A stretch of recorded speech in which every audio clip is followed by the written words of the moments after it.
voice. I'm barely hitting 5'4". All right. Hello, Same Cafe. Everybody all fed and nourished. Everything is kind of like a date. You gotta feed them and nourish them before they deliver love. Hey, see you. All right, man. How do I follow that up, man? That was beautiful. That was real beautiful. And I do have something to follow it up with by just being transparent. Like on National Poetry Month, everybody's doing this 30 for 30 for 30 days of poetry. I burnt myself out after 15. I'm like, well, that's the end. That 15 had to wait till 70. I'm like, yeah, I can't. It's too much. And then there was a time where this poem was really dedicated to me, just overdoing it. Not really just appreciating the poet that I am, thinking, I have to, it's like that parable, I want to be like the pine, I want to be like the flower, I want to be like this plant. And the chrysanthemum's I'm chilling, I'm just be the chrysanthemum. So I guess that's the name of this poem, because I'm bad with titles. So without further ado, it's called Chrysanthemum. I miss writing shitty poetry. The kind that stinks so bad it made truth smell sweet. The bittersweet kind that Outkast said were like roses that smelled like boo, boo, boo. Roses aren't just red. And first of all, when was the last time you bought some violets? Because they sure as hell ain't Crip Walk blue. Sugar is still sweet. It just got replaced with honey. I don't have a line that ends with you. Tariffs are high. Scrubs are now forced to ride on the passenger side of their best friend's ride. You still can't holler at me. Marvin Sapp's ushers can close the doors all they want to because I came to church today because I wasn't feeling too glamorous. And I ain't got no money, so I'm taking my broke ass home. Yes, there it is. There it is, that poetry. The kind that didn't really try to be clever, just honest, just me.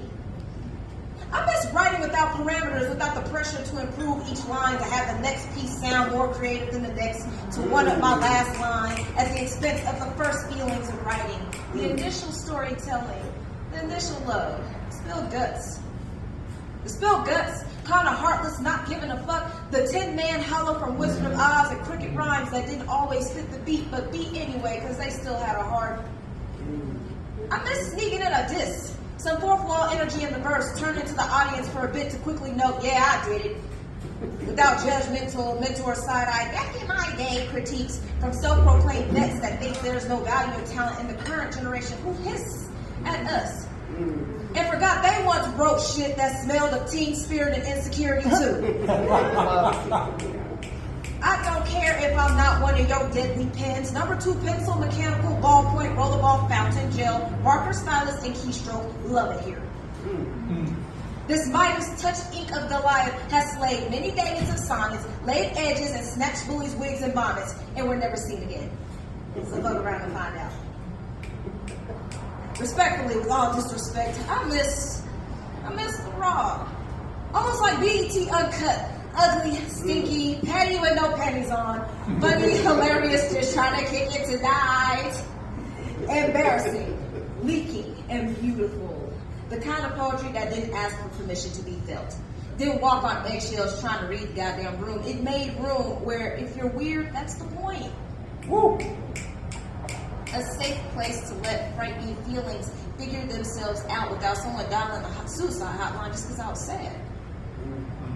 I get it. I just need it to be accepted freely. Not to break boundaries, but to breathe. I miss that freedom. That diary I kept since I was a kid, hid in the closet like it was contraband. Because if the adults were reading it, they'd get mad at me for having feelings they never mastered on their own.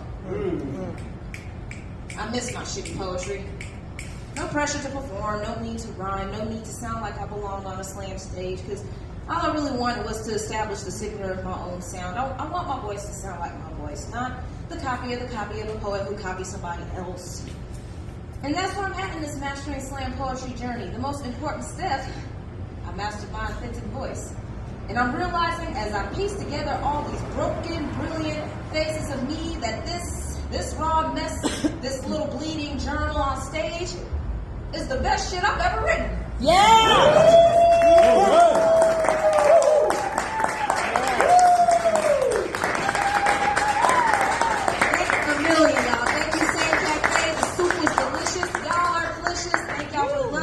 Follow me as exact as written. It's #1 dope girl on Instagram. I got a lot of taste on there: sweet, sour, salty, bitter, sexy. Oh, 9. Thank you, y'all.